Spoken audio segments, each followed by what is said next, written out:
So, funny story. I had my pre-game video set up, recorded, ready to go, ready to upload it a couple hours before the OU TCU game yesterday. And when I went to upload it and to edit just the beginning and the ending parts, turns out there was no audio to this video. So that is why I did not have a pregame video for the OU TCU game. I didn't have time to record it again because I was already heading to the game at that point. And I always try to record them the day of the game, just in case we hear any new updates from either team of like who's starting. Does anybody have any injuries? Has there been any changes or anything like that?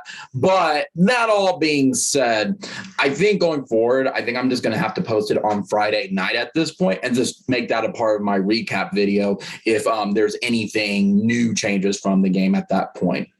Again, I always had this in mind that I wanted to record them the day of, but I think this is going to help out in the long run anyway. Now, that all being said, what I mentioned in my pre-game video was I think this year is trying to make up from the past couple of years where in 2019 and 2020, where I didn't have time to really attend any of the OU games or any games just in general, because my goodness, yesterday was my third game of the season that I attended this year, and it's not the ending one.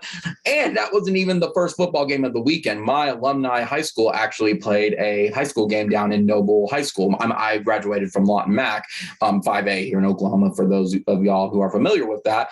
And I have some family friends that I haven't really seen in the past couple years because of COVID and just because of busy schedules and everything like that. So I went down to watch my high school play the Noble Bears. And it was fun because I was able to get onto the sidelines. It was really, really different to be on the sidelines versus, say, the stand, whether it's in the middle of the stands, the high stand, whatever you want to call it. It's a different experience seeing like how the coaches interact, how the players interact. And it was really fun just in general because it was senior night down there. It was homecoming. They had some fun halftime shows with Avengers. All in all, it was really fun. And to cap it off, maybe not for them, but for me, I don't really pay attention to high school football, but for me, it was fun because Mac still won 47-37 in a pretty big shootout game. There's a wily running back on Mac's side who scored, I think off the top of my head, it was either 2 or 3 return touchdown kicks to the end zone, as well as scoring 4 touchdowns in general that night. He's a wily character, and I think he's going to get picked up by at least a D2 school, if not a D1. But y'all aren't here for high school football, and neither am I. I am here to recap the OU TCU game. So let's dive right in. OU won 52-31, bringing them above Notre Dame for 5th in all-time wins. If my pregame video was uploaded, I mentioned that I think OU was really going to come out flat. They had a very emotional win against Texas. I feel like you can't match that and expect that same expectation on the field. And I expected that both from the team and the fans at that point. We kind of sort of got that. They played a little bit flat, but it was a weird game again. It was one of those you never had any doubt that they were going to lose the game or give it away or had any trouble. But it was just like, it was always seems like there was one score away from starting drama. There was always one score from making it too close. Oh, you could just not put TCU away until probably into the second half. And I think that was more of because TCU looked like they got tired versus our guys at this point. So let's start with OU, though. It's very clear that Caleb is our guy. From his first game, this is his first game as the starter, it just seems night and day with him versus Radler as the quarterback.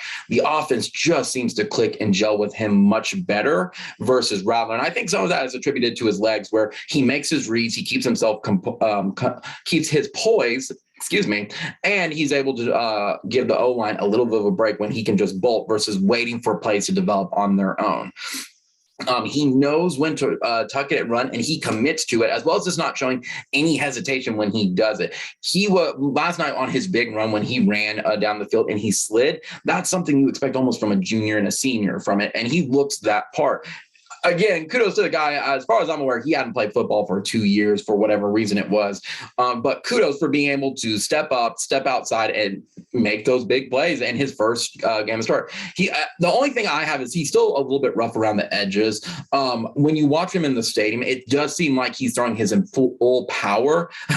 Ironic that his nickname is Superman, but throws his full power to any of his receivers versus like giving like maybe a 50% or a 60% kind of throw with it. It's really making our receivers work. I do think that played a little bit to our receivers not catching the footballs or anything last night.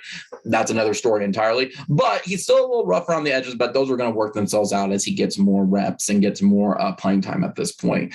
I'm more impressed as well that he got mostly all of our receivers involved. Hazelwood, Woods, Mims, West, Williams, all in total, 9 receivers got involved. It's kind of sad that Drake Stoops didn't get involved, but it's like the flip side of it we're now actually utilizing our 5-star wide receivers more efficiently than we were before. And again, his final stat line was 18 of 23 for 295 yards, 4 touchdowns, and he was averaging 12.8 yards per throw at this point. Like, Caleb is a baller. He's very impressive, and he reminds me a lot of Baker, Kyler, and Jalen all wrapped in one. And the way he throws the ball almost reminds me of Bradford too. Like I said, the only critique though I have is like once he figures out like how to carry his throws and like make them less like powerful so they don't bounce off and people have to work for him, I think it's going to be good at that point. And not only is the team like rallying around him, the crowd also rallies around it too. You know, when I walked into the stadium and knew that they were going to do the starting lineup, I'm like, watch the entire stadium erupt when they reveal his name. And boy, did the stadium erupt when they showed Caleb Williams as the starter on the Giants scoreboard at that point. I feel bad for Rattler for it because it's just it's hard to explain it, but I feel bad for the guy with it. But at the same time, you got to pick the guy that's going to lead your team to a successful season and maybe even a natty. It's nothing personal. It's just business. Now, Caleb aside, the offense, I feel like, is where they should have been, honestly, back with Tulane. They're still very rough around the edges, but looking at the different points out of it, this is the offense that we expected in the first game of the season versus now. We got a long ways to go uphill at this point for it, and or down, uphill, downhill, who knows, for developing like this offense and getting it fine-tuned with this point with it, because we're already missing half the season at this point. But that all being said, the offense still ran pretty efficiently last night. You know, I was in the stadium and I was complaining about the run game, and like I just felt like Lincoln wasn't committing to the run game, but it turns out that Lincoln was committing to the run game, and we did run more than we passed. We actually only passed about 23 times to 35 run attempts. It just seemed like despite TCU having an atrocious run defense, we weren't running it down their throats, and we weren't committing to the run game. There was just some weird play calling at that point. I'll get to that here just a moment from that. But that being said, as you can see, though, we're slowly each week getting better and better. You're seeing that point score getting better and higher and higher. And we're getting more points on the board, and it seems like we're getting more fine-tuned at that point. The one thing I was impressed about last night was we used the deep ball a whole lot, and I was very happy to finally see that the deep ball was a threat in keeping TCU honest. They have to respect both the run game and the pass game and not making us very one-dimensional, that we were kind of under Rattler for most of the season at this point. Other highlights included like Kennedy Brooks had a day, which led me to think like, I know he was touted and he was very, very, very much promoted during preseason, but I'm just not a fan of Gray at this point. Maybe they're just not using him correctly, because it seems like they try to run him up the middle, and he's not a power back. He's more of an east-west type of guy, but I just don't think he's lived up to that hype that we were all led to believe. Again, that maybe that's just preseason to hype the players up, but at this point, there is just no excuse to not make Kennedy Brooks your main back and just hand him the rock mostly every time, with everybody else being used as relief at this point. Marcus Major, speaking of that, Marcus Major had a couple reps last night, but I think we're going to see mostly him during the Kansas game next week to give Kennedy Brooks and Eric Gray some rest at this point. But now I'll say Kennedy Brooks had a great day. And speaking of the other part of the offense, Hazelwood finally came out of witness protection and had 3 touchdowns, and basically took out 2 years of frustrations of not scoring touchdowns on TCU. I believe I read that his touchdowns are the first touchdowns he's had since arriving to Norman against FBS opponents, and the first ones this year since Western Carolina. Hazelwood showed up like he is a reliable wide receiver, but it's nice to see him finally make it into the end zone at this point. Now, we've covered the offense. We got to talk about the defense. The injuries are taking their toll on our defense. OU had a blessing in disguise that Zach Evans did not play, because I really do believe Zach would have ran up and down the field on us at this point. But the injuries are just starting to pile up, and it's starting to look like the offense is now having to carry the defense. But early in the game. DJ Graham went out with early in the game with concussion protocol, leaving us with some very, very young secondary safeties. At the end of the day, we got to get Woody Washington, Jalen Redmond, Turner Yell, everybody back from this. It's just they're burning us with this long ball, and it's only a matter of time before someone just is able to surpass us. We can't catch up with that at this point. It's our liability. I have no problems with the front seven at the moment, but our secondary is just, they're young, they're getting outmatched. It always seems like they're a step and a half or half a step behind making some big plays. That being said, no matter how young they are, I have to give TCU's wide receiver Johnston credit. I was in the stadium, we saw the interception happen and then see him pull the football away from one of our guys for a touchdown. You got to give him kudos. No matter who you are, you got to give guys credit like that for being able to make big time plays like that. Like, I was super impressed. I'm like, guys, you can't be upset about this. There was people around me that were upset. You got to be impressed by that. There's no other way around it at this point. Finally, just some additional notes on the defense again. I do think defense has got to figure out a way to just not get rattled in the very beginning. It does seem like it takes a while for them to get settled in, but they get whipped in the trenches pretty early on. I understand the secondary, but man, we almost gave up 200 yards on the ground against TCU. They got to figure something out with it to give them more pressure. Again, it always seems like they're almost like a half step away from making big plays. And some of that too is their poor tackling. Like, there's no excuse at this point for the poor tackling that we saw last night.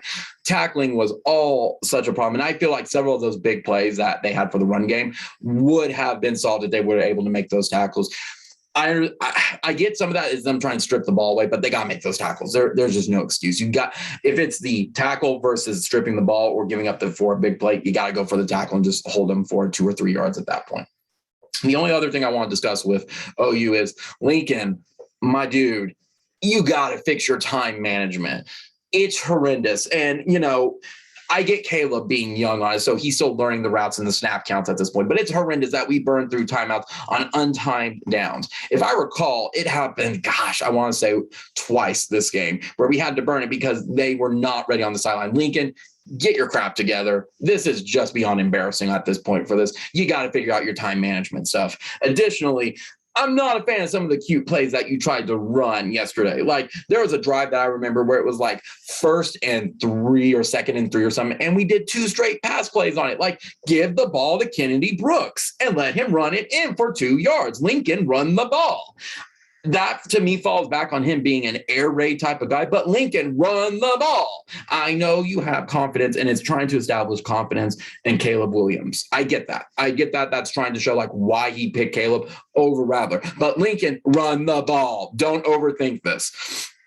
That just, to me, it forms that narrative, and it's been a narrative that we have been fighting with Lincoln of we're playing down to our opponents. Like, I think some of it's that, some of it's some other stuff mixed all together. At that point, Lincoln, you got to get your stuff together.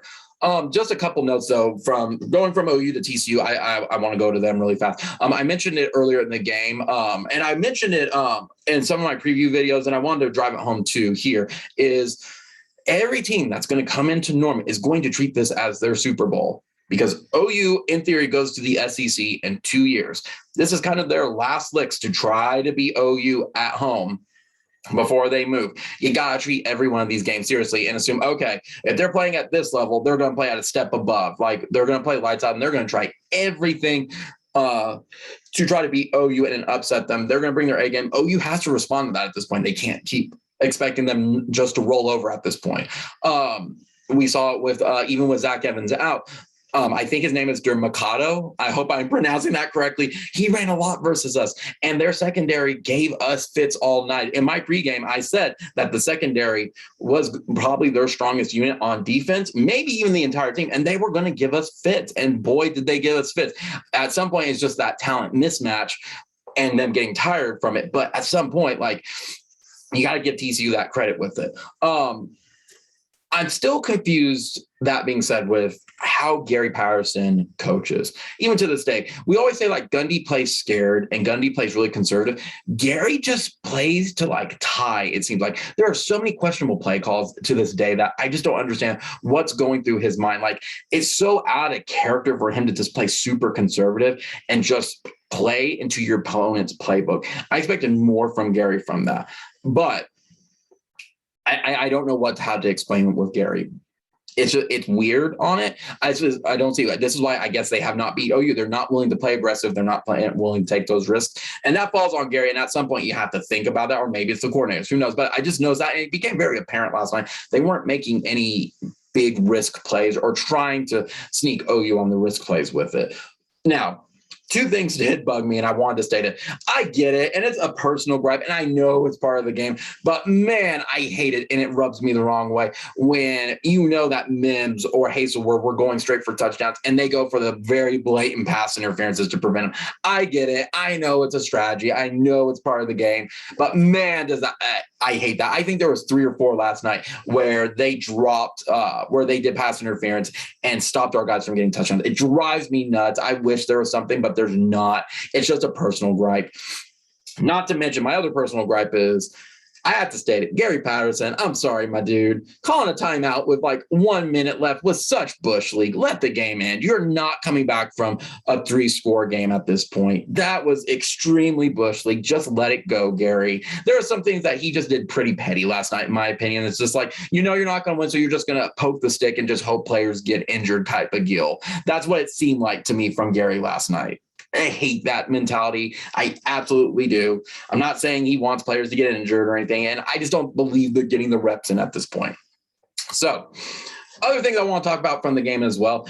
Earlier in the week, OU challenged the crowd to get more pumped like they did at OU Texas. They said, all right, if we can do this with half a stadium at the Cotton Bowl, y'all can do that here. I will say the crowd was much more energized than usual, but man, maybe I'm becoming an old at this point, but the crowd was one of the most obnoxious crowds it has ever been in quite some time with it. I personally blame the pre-gaming before the pregame of the pregame, and that people can't handle their liquor very, very well with it. But that all being said, goodness, you could turn any which direction. And it was just so obnoxious. You had people heckling. You had people like not understanding just the basis of football, like from what they're seeing versus like what was happening on the field. Like, no joke. It was so bad that yesterday, and this was everybody. It wasn't just the crowd, but even the stadium staff. There was a person that it was crowded. It was absolutely crowded. People showed up last night for sure. And witnesses say that a person was trying to get past an officer, and all they did was just like put their hand on the officer so they could just like scoot by, not to push back. And that officer went off on them. This was like a good 10 or 15 minutes. We're all trying to watch the game at this point, and this is just happening. Like, they had to get other officers to come in and calm that officer down. Like, just ridiculous at this point with just let it go. Like, it's a crowd thing. People aren't trying to do anything. Another thing was, man, we had some obnoxious TCU fans in our section as well. I just believe there's a very, very, very, very fine line of when you visit, like, cheering on your team and just being disrespectful. We had people who were taunting. They were like turning to the crowd and doing the giant, like, I guess, spiked claw, whatever it is for TCU, and just heckling and everything like that. The moment they were down 14, they left the stadium. Then they came back when TCU had that not the interception, the catch in the end zone. They were just really obnoxious guys. Like, y'all got to act better. I'm sorry. It doesn't matter what fan base. You got to act better with it. And the only other thing I kind of want to discuss on it, and this is just me again, maybe I'm just I'm over 30. Maybe I'm just decomposing, and this is just part of it. That's this point of becoming an old. But maybe it's me, but I'm really tired of people like trying to start the wave. At this point, I get it. It's trying to keep the crowd engaged in the third and fourth quarter, but a lot of us are trying to watch the game. I get it. We're trying to watch the game, guys. There's stuff going on. We play money for this. No different than in my section, they inflated a beach ball. It was cute the first 5 minutes, but when it starts bouncing around and starts hitting people, like, even I was ready to just grab it and give it to security at this point. Let us watch the game, guys. Like, stop trying to do stuff in the crowd. In my opinion, that's me. That's me at this point. Not to mention, too, with now how bad the crowd was, the refs were pretty bad as well. And, I'm one of those, I don't want to criticize the refs. I know they're just trying to do their jobs, but guys, y'all were on brand for what people criticize you on. You can't make those ticky-tack pass interferences calls or completely ignoring the holding, one that would have resulted in a safety. Like, you gotta make those calls, refs. Those were bad. Finally, the only other thing, like I said, that I wanted to complain about was, man, Norman's got to figure out something with the traffic. It's ridiculous how bad the traffic has gotten. They need to figure out something. Turn the lights on, have different routes, have basically different things. I don't know, but it's ridiculous that it can take anywhere from 2 to 3 hours to get home when you're only about 10 miles away. Again, I know that's part of it, but they got to figure something out with it. They need more stuff. Whatever they were doing in the past worked. It seemed like now it doesn't. So this game aside, let's get into wrapping it up. In my opinion, this still is not a national championship team. And in my gut, I feel like they're going to drop a game somewhere. But the flip side of it as well is that, you can beat every single team on this schedule still. Like, they're not a team that's privy to basically losing any game at this point. They're not for sure going to lose. They're going to give an opponent, as we saw with Texas, a fight every single week. In my opinion, you've made it into the halfway point of the second gut check. The second gut check is getting to November undefeated. You got to pass TCU. To me, TCU was the biggest challenge coming off that emotional win against Texas on homecoming weekend. You got Kansas left and you got Texas Tech, neither of which I'm completely worried about, since Kansas is just going to be a glorified scrimmage at this point. And Texas Tech, they can score, but their defense is absolutely atrocious. It does help, again, too, that Oklahoma State beat Texas, which is lining up potentially, possibly, maybe, that Oklahoma State is not fool's gold. And this is going to be maybe a top 10, maybe a top 10-5 matchup in Stillwater about a month and some change. We're just going to have to see on it. But the big picture right now is OU is clearly in the driver's seat to go to the Big 12 championship again. OSU at 3-0, Baylor at 3-1, and Iowa State at 2-1 are still in the runnings. OSU is also controlling their destiny. I hate that phrase, but it's true. Is controlling their destiny for the Big 12, and luckily they have to play us last. Now, the flip side is those teams I just mentioned, we haven't played them yet either. They could hand us a loss too with it, but they've already received one. It is doable for us to hand them losses as well. I'm worried about Baylor because that more than Iowa State, because Baylor is an away game at Waco, and Iowa State were played at home, though, even though Matt Campbell has given Riley a run for his money in several of these games. Excuse me, again, and there are still the ones that we have not played. November is going to be a tough schedule at this point. There's a reason why they're kind of still in the running. You still have guys as well with Texas at 2-2, Texas Tech 2-2, and TCU at 1-2 are still in it, but they're going to need a lot of help from the above losing, and I just don't see that happening. In addition, we play Texas Tech here in 2 weeks. I think they're about to get knocked out at this point from that. And then you also have the guys who aren't going to make it again, Kansas, West Virginia, and Kansas State. They all have 3 losses. They're all out at this point. So that's kind of what the big picture looks like.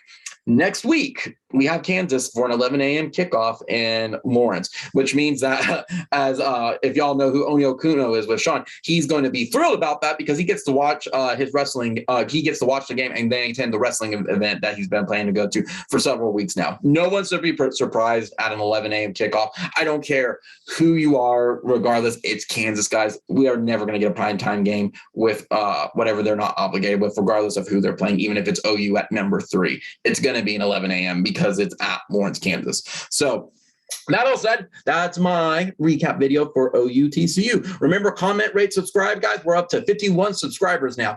I know it is still an absolute long shot, but just like OU beating Texas, I think we can make 1,000 subscribers by the end of the year. That is still my goal. Continue to wear a mask. The rates are going down, and for everybody that continues to wear a mask is one day closer. We are ending the pandemic, and we're protecting each other against COVID-19. We have a live stream here in about 30 to 45 minutes on the channel, so link will be in the comments at this point for y'all to join in. I may even open it up for other people to join in from it. But that all said, I think we've wrapped everything up. So Boomer Sooner, and there's only one Oklahoma.